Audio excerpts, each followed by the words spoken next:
I'm Dr. Isabella Chen, and I spent 16 years as a trauma surgeon at Riverside General Hospital in Portland, Oregon, or at least I was, until I requested a transfer to reconstructive surgery 8 months ago. You can call me Dr. Chen if you want, though most people in the trauma department just called me the night shift warrior during my time there. I've seen everything you can imagine in trauma surgery: stab wounds, motorcycle crashes, building collapses, industrial accidents, and every kind of catastrophic injury the human body can sustain and somehow survive. But what I'm about to tell you about is the one case that made me question everything I thought I knew about consciousness, death, and the mysterious boundary between life and whatever comes after.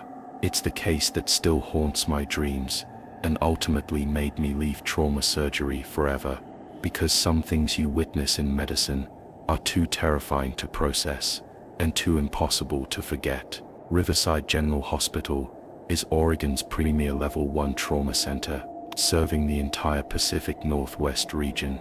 It's a sprawling medical complex that handles the most severe emergency cases from Portland, Seattle, and everything in between. The trauma bay operates 24/7 with specialized teams trained to handle everything from mass casualty events to the most complex individual injuries you can imagine. During my 16 years there, I performed over 3,000 emergency surgeries. I've operated on gang violence victims, saved mountain climbers who fell hundreds of feet, and pieced back together bodies that most people would assume were beyond medical help. I prided myself on being unshakable under pressure, logical in crisis situations, and completely focused on the medical facts rather than emotions or superstitions. I was known throughout the hospital as someone who didn't believe in medical miracles, near-death experiences, or any phenomena that couldn't be explained by hard science. My colleagues often joked that I was more machine than human.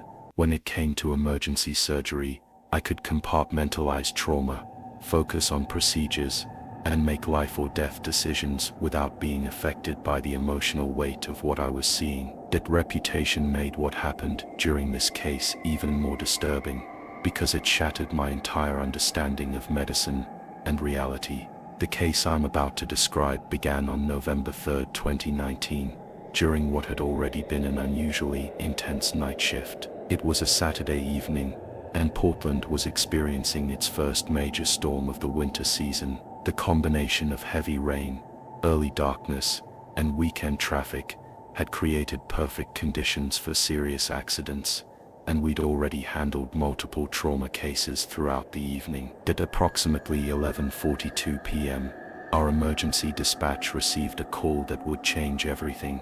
A multi-vehicle accident on the Burnside Bridge had resulted in what appeared to be fatal injuries to at least one victim. The initial report from paramedics was grim.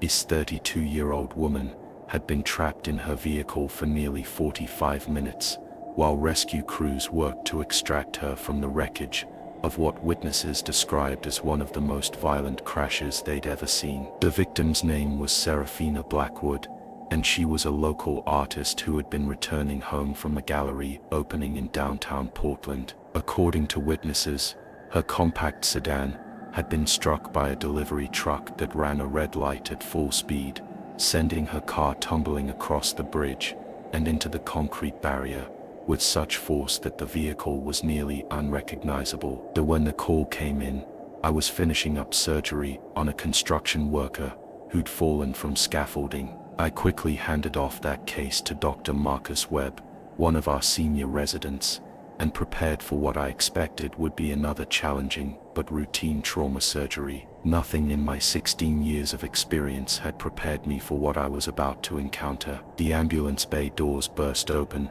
at exactly 12:17 a.m., and paramedics rushed in with what should have been a deceased patient. Serafina Blackwood had sustained injuries that by all medical logic should have been immediately fatal. The paramedics reported that she had been unconscious and unresponsive at the scene, with no detectable pulse for over 8 minutes before they managed to achieve a weak, irregular heartbeat during transport. But here's what made my skin crawl from the very first moment. Despite having sustained massive trauma and being clinically dead for several minutes, Serafina's physical appearance was unlike anything I'd ever seen in a trauma patient. Her face, while bloodied and bruised, had an expression of complete peace, not the vacant look of unconsciousness, not the grimace of pain, but an almost ethereal serenity that seemed completely incongruous with the catastrophic injuries her body had endured. As we rushed her into Trauma Bay 2, I immediately began my assessment. Multiple rib fractures,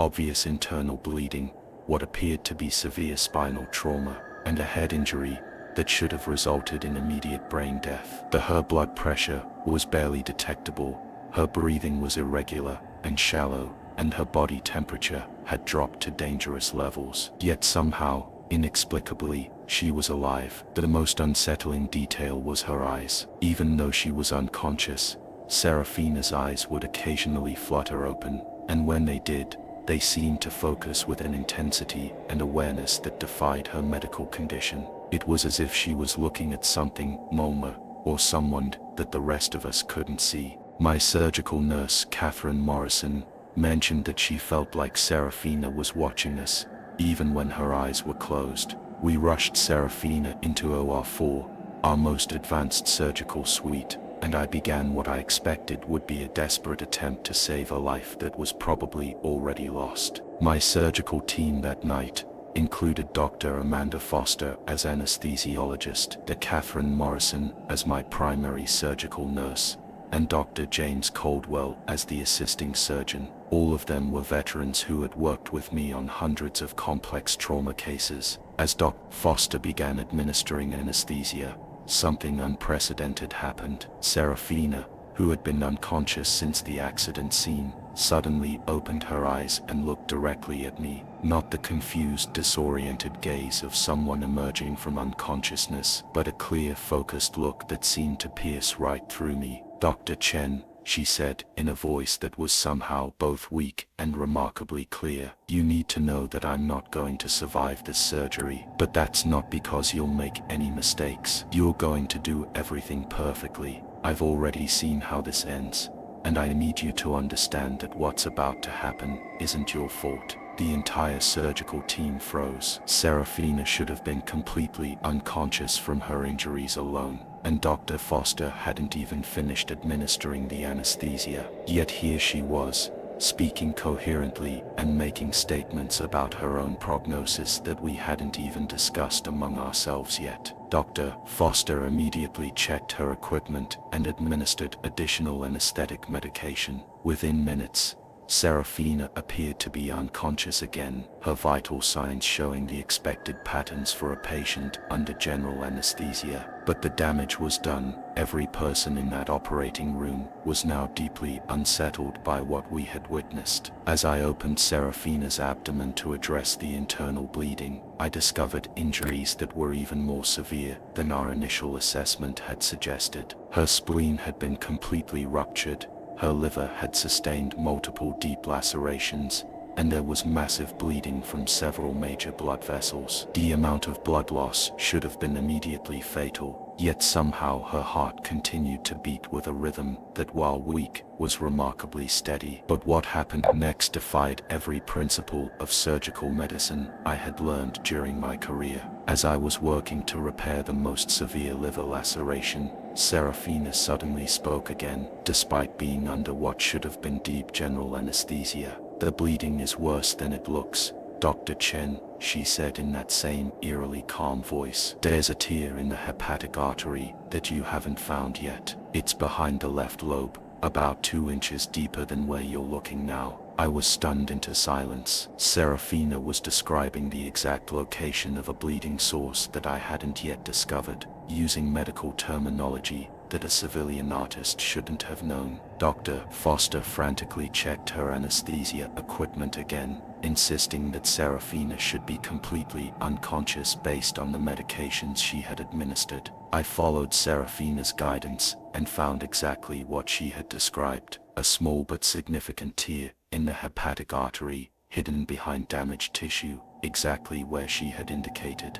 It was a bleeding source that could have easily been missed, and would have resulted in continued potentially fatal blood loss. As I worked to repair this hidden injury, Catherine whispered to me, "Doctor, how could she possibly know about that? She's been unconscious since the accident, and she's under general anesthesia now. How is she aware of what you're finding during surgery?" The surgical anomalies continued throughout the operation. Serafina would periodically emerge from anesthesia to provide information that she couldn't possibly have known. She correctly predicted when her blood pressure would spike at 1:23 a.m., telling us exactly 3 minutes before it happened. She warned us that her heart rate would become irregular at 1:47 a.m., and it did, precisely on schedule. Most disturbing of all, Serafina began describing the accident in detail that later proved to be completely accurate. She told us that the delivery truck driver had been texting while driving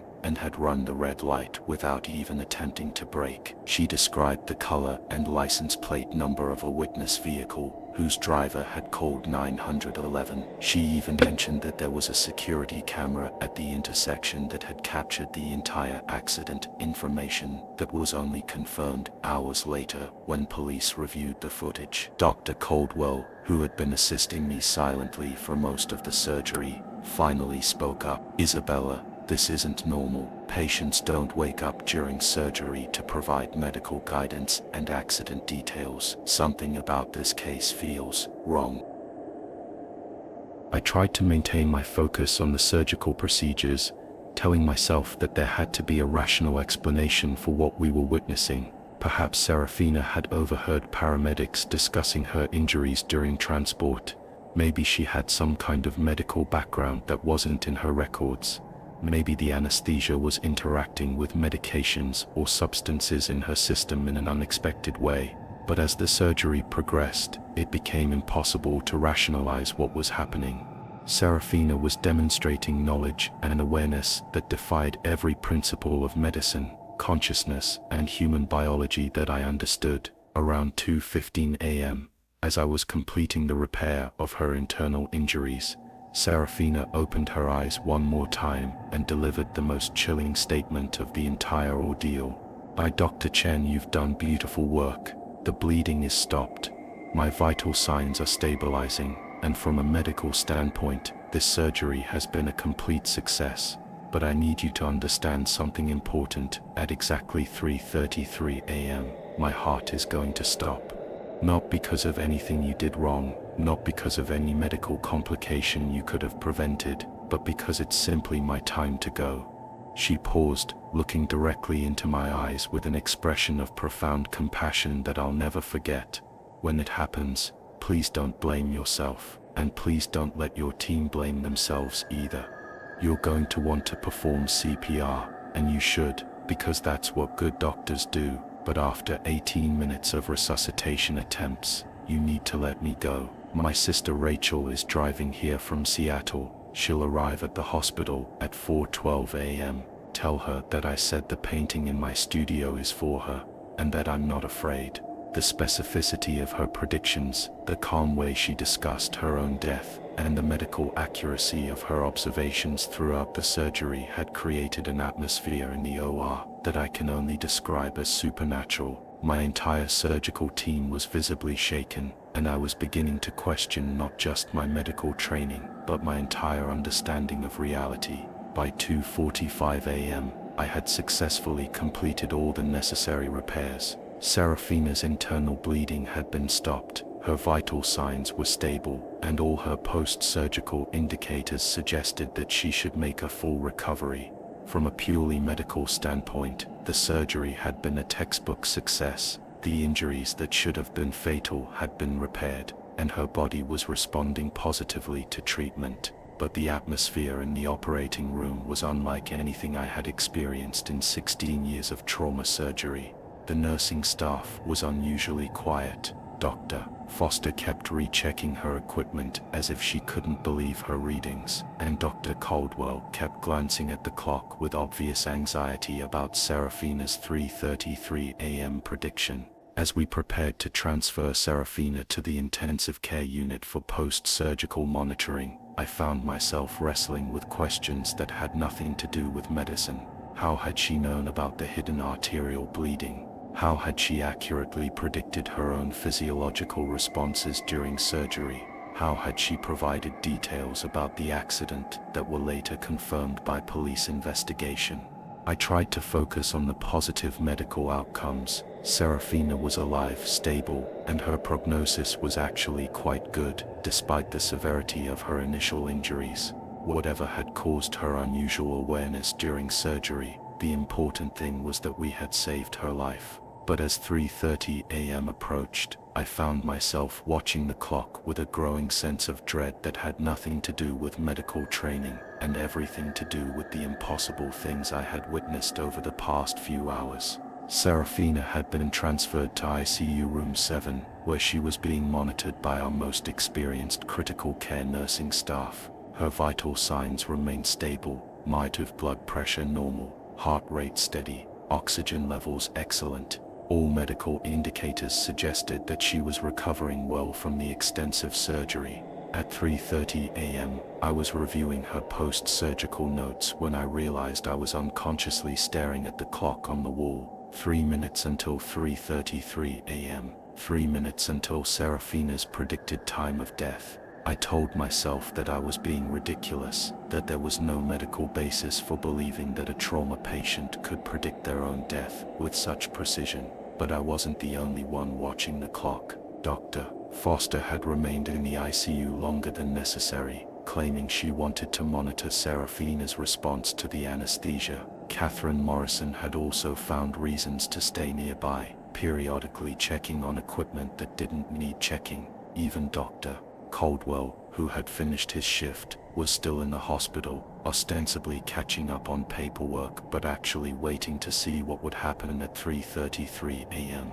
At 3:32 a.m., Serafina's vital signs were perfect. Her heart rate was steady at 68 beats per minute. Her blood pressure was stable at 118/75, and her breathing was regular and strong. There was absolutely no medical indication that anything was about to go wrong. At 3:33 a.m., exactly as she had predicted, Serafina Blackwood's heart simply stopped beating.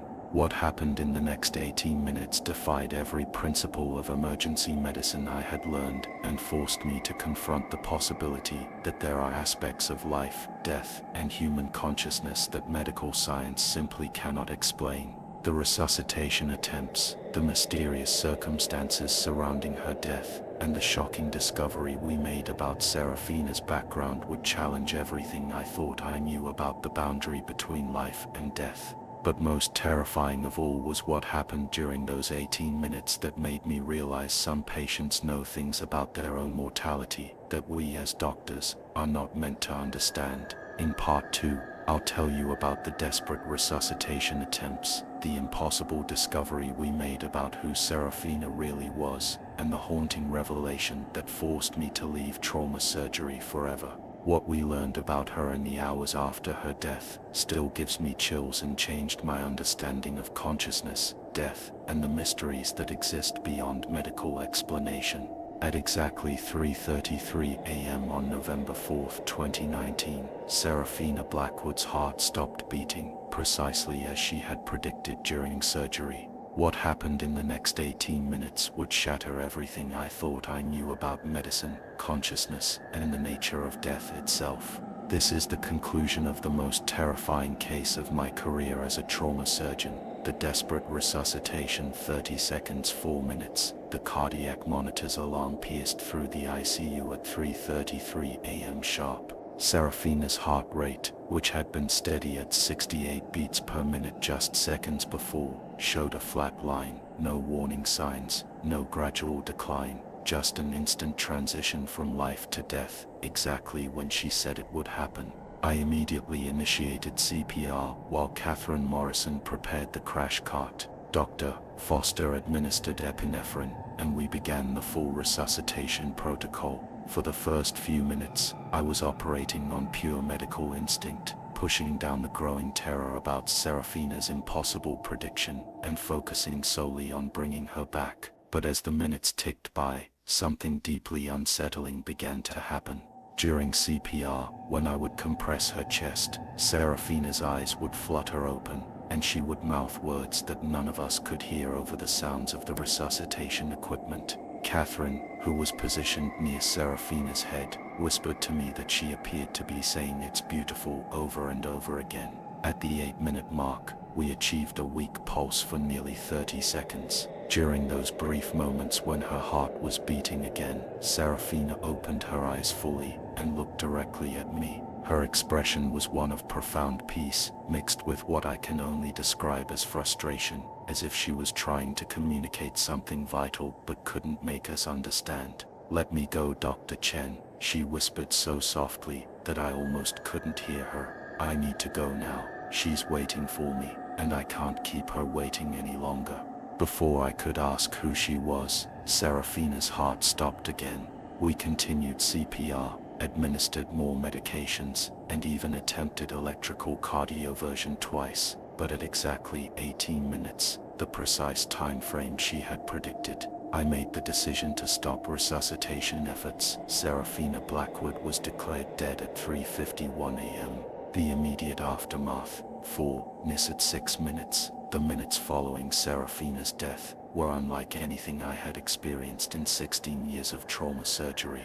The ICU, normally a place of controlled medical activity, felt charged with an energy that made everyone uncomfortable. Equipment that had been functioning perfectly began malfunctioning for no apparent reason. The temperature in room 7 dropped noticeably, despite the HVAC system working normally in adjacent rooms. Most disturbing was what happened to the other patients in the ICU. Mrs. Eleanor Patterson, an 87-year-old woman recovering from heart surgery in room 5, began crying and asking her daughter why the beautiful lady was leaving. She described seeing a young woman in the hallway who matched Serafina's description perfectly, despite Mrs. Patterson being sedated and having no line of sight to room 7.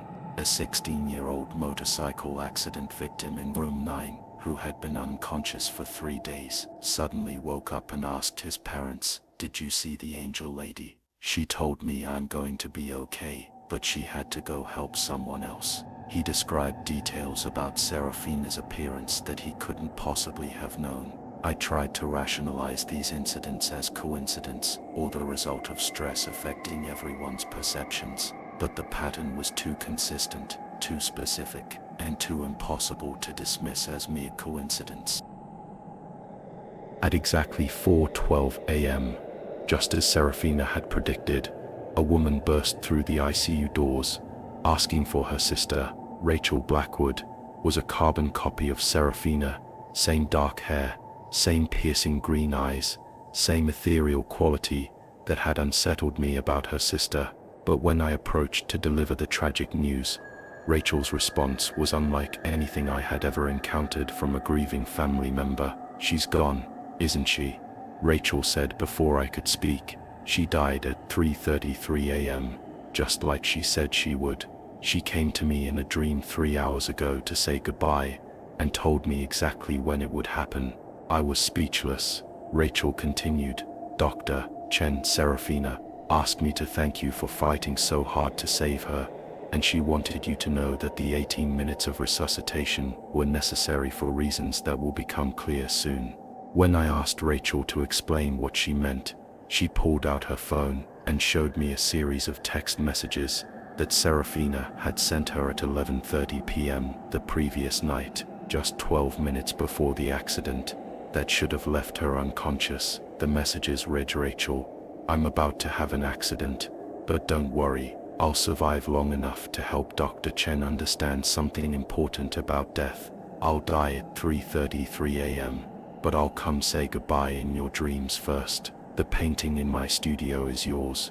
It's the one I never let you see. You'll understand why when you look at it." The timestamp on these messages was impossible. Serafina had sent detailed information about her own death 12 minutes before the accident occurred. There was no way she could have known about the crash let alone the specific time of her death. Hours later, the studio discovery, 9 years 12 minutes. Rachel insisted that we needed to go to Serafina's art studio immediately. Something in her urgency convinced me to accompany her, despite my exhaustion and confusion. Serafina's studio was a converted warehouse space in Portland's Pearl District, filled with paintings that demonstrated remarkable talent and an almost supernatural understanding of human emotion. But it was the painting covered by a sheet in the center of the studio that changed everything. When Rachel pulled away the covering, I found myself staring at a canvas that made my blood run cold.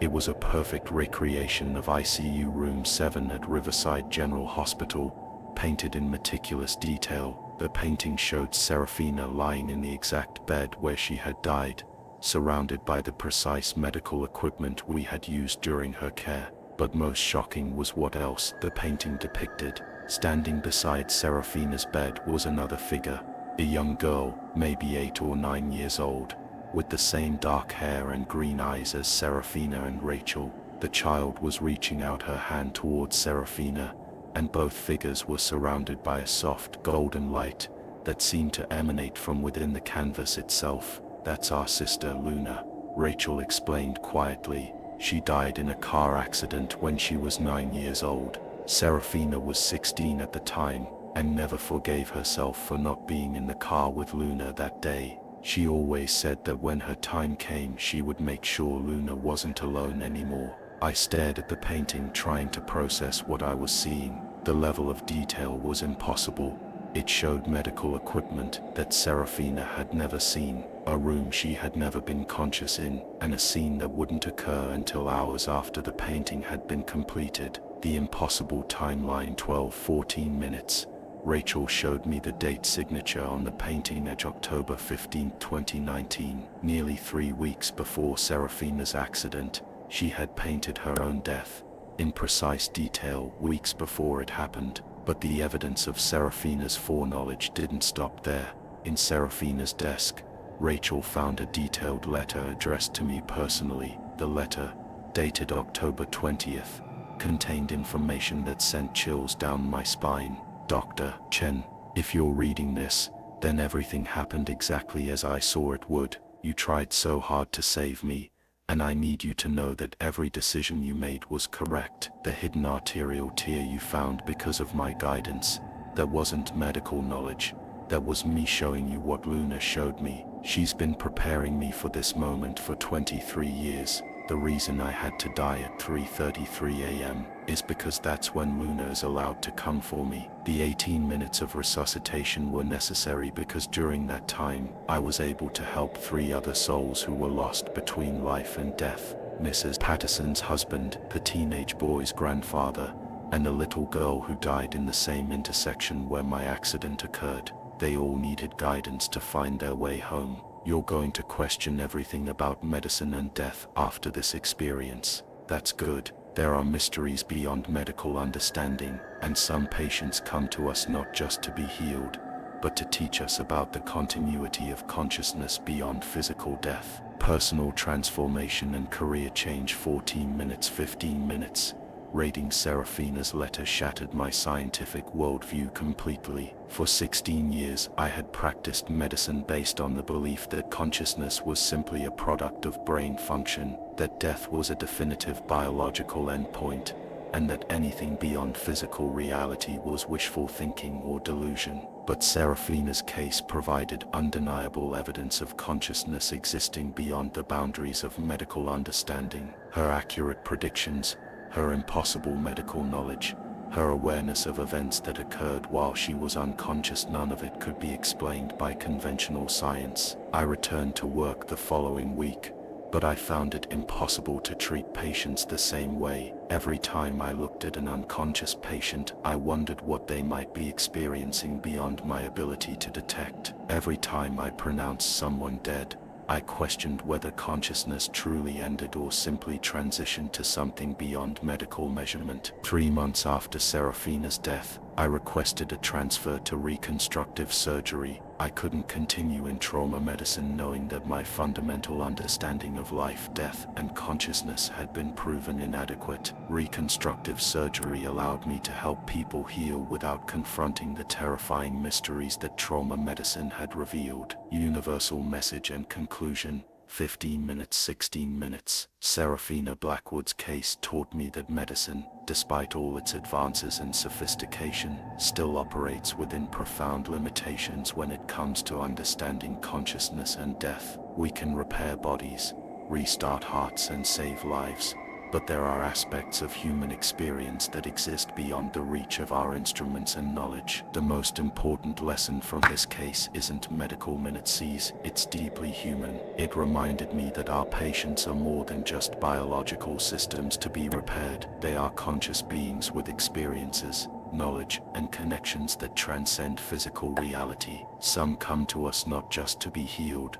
but to teach us about mysteries we're not equipped to understand. I still visit Serafina's painting occasionally. Rachel donated it to a small gallery that specializes in art exploring themes of life, death, and consciousness. Every time I look at it, I'm reminded that there are questions medicine cannot answer and experiences that science cannot explain. Serafina Blackwood died at 3:33 a.m. on November 4, 2019, exactly as she predicted. But in her death she gave me something more valuable than any medical knowledge I had acquired in 16 years of surgery. She gave me humility about the limits of human understanding, and wonder about the mysteries that exist beyond the boundaries of life and death. That terrifying night changed my career, my worldview, and my understanding of what it truly means to be alive. And sometimes, late at night when I'm alone, I still wonder if consciousness, like energy, can never truly be destroyed,